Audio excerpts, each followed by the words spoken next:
dirigeait un cénacle littéraire et comme j'écris un peu de mon côté, enfin, bref, j'ai toujours été amoureux de Sandra. Aujourd'hui, j'ai passé toute la soirée avec elle. Et nous nous sommes fiancés à sa porte il y a 1 heure. Si vous saviez ce que c'est que d'aimer, inspecteur. J'en ai quand même une petite idée. Alors, n'est-ce pas, j'avais besoin de proclamer mon bonheur. Chère Sandra, quel coup ça va être pour elle, la mort de Basile. Il s'adorait. Il vaut mieux que ce soit moi qui la prévienne. Non, mais nous avons le temps. Enfin, d'après vous, vous n'auriez pas quitté votre belle un seul instant de la soirée. Vous pensez bien. Ah.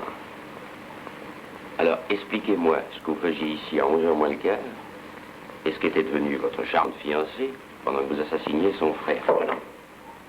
C'est pas une fuite que je vous demande, c'est une explication. Une explication?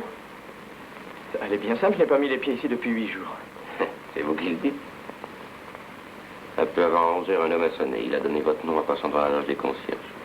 Quelques minutes après, il a demandé la porte et la concierge qui vous connaît prétend avoir reconnu votre voix. C'est tout. C'est très simple, monsieur l'inspecteur. Quelqu'un a dû se faire passer pour moi.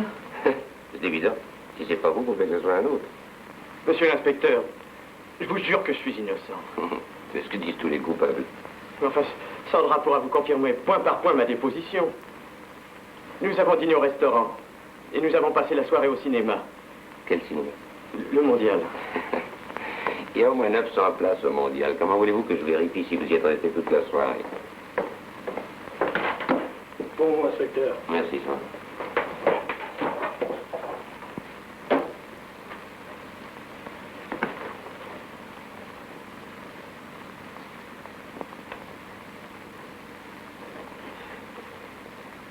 Dites-moi, Sogère, où avez-vous quitté votre bien-aimé? Devant sa porte. Je vous l'ai déjà dit. Et vous avez attendu que la porte soit fermée pour partir? Évidemment. Nous venions de nous fiancer. Vous n'avez rien remarqué de normal? Non. Pourquoi me demandez-vous cela? On vient de retrouver son cadavre devant sa porte fermée, 2 balles dans la tête.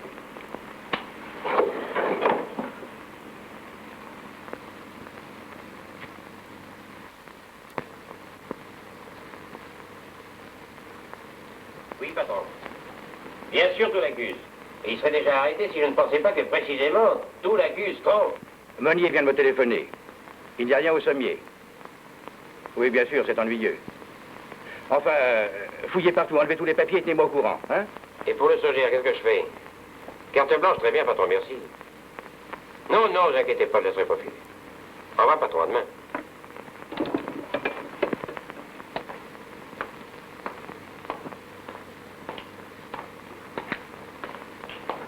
Ça va mieux, oui. On a pas idée de se trouver mal comme ça. Eh ben, je l'ai vu, ta Sandra. C'était pas une fille pour toi. Trop belle, trop chic. De toute façon, tu l'aurais perdue. Ah, je sais, c'est moche ce que je dis. Mais à ta place, j'essaierai de me tirer gentiment de cette sale petite histoire. Moi, ça n'a pas d'importance. Faites de moi ce que vous voudrez. Mais vengez Sandra. Ah, ça, je vous le promets, même si c'est vous le coupable. Voyons, si vous dites la vérité, Sandra vous aurait quitté en vous disant qu'elle allait se coucher, et aussitôt que vous êtes parti, elle se serait lancée dehors. C'est bien invraisemblable. Elle avait peut-être rendez-vous avec son assassin. Qu'est-ce que t'en penses, toi? Oh, moi, je crois pas au meurtre prémédité en pleine rue. Non, il faudrait admettre que le meurtrier soit venu chez elle et qu'il l'a rencontrée par hasard sur le sol. Ça me paraît très compliqué. Non, il est plus simple de croire que monsieur a voulu tuer le frère et la sœur pour une raison quelconque. Vous entendez, Sogère? C'est la logique même. Vous en êtes encore là, monsieur l'inspecteur? Moi, tuer Sandra? Oh, tenez. Faites-moi arrêter.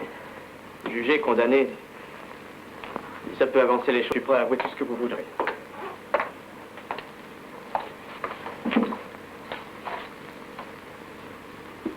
Crois-tu que la fille que t'as vue à côté était capable de faire sa vie avec ce pauvre type?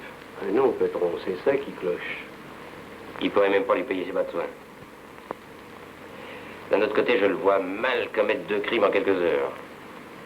Ah oui, celle-ci, ça cloche. Bah non, moi, il y a un peu de cran. C'est même inouï que ce soit moi qui vous remonte. Le commissaire Branchon m'a dit de vous arrêter, j'en fais rien. Je vous joue gagnant, tant pis si je perds. Alors, vous pouvez compter sur moi, monsieur l'inspecteur.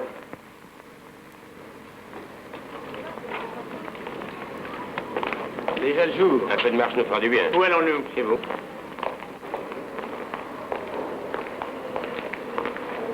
Parlez-moi un peu des relations que pouvaient avoir les Grigoriev. Oh, elles étaient nombreuses. Sandra attirée par sa beauté. Mais au total, je crois qu'ils avaient... Donnez-moi des noms. Il y avait un homme d'une quarantaine d'années, un athlète. On l'appelait Stan. C'est tout ce que je sais de lui. Je l'ai toujours pris pour quelque chose comme le parrain de Sandra. Stan. Vous connaissez son adresse? Ah non, non, je ne suis jamais allé chez lui. C'est tout? Il y avait Alec Papiles, un jeune étudiant en médecine, très lié avec Basile. Il habite 9 terres, rue du Jardin des Plantes. Et ensuite? Il y avait encore Serge Astratsky et Georges Martel, mais ils n'habitent plus Marseille depuis longtemps. Ah oui. Où sont-ils? Serge s'est rendu en Australie il y a 1 an. Il habite Sydney. Il vous a écrit? Plus souvent. Georges a monté à Paris un cabaret artistique. Il vient souvent à Marseille. Je l'attends justement ce matin. Pauvre Georges, il va être frappé de stupeur en apprenant ce drame.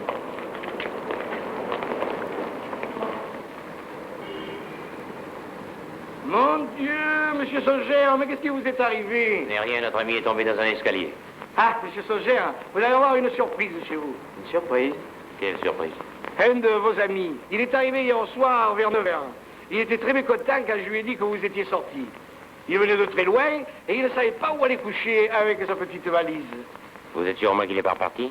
En tout cas, personne n'a demandé la porte cette nuit. C'est une maison tranquille ici.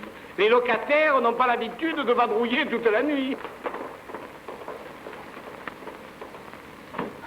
C'est là. Ça m'étonnerait beaucoup qu'on le trouve, ce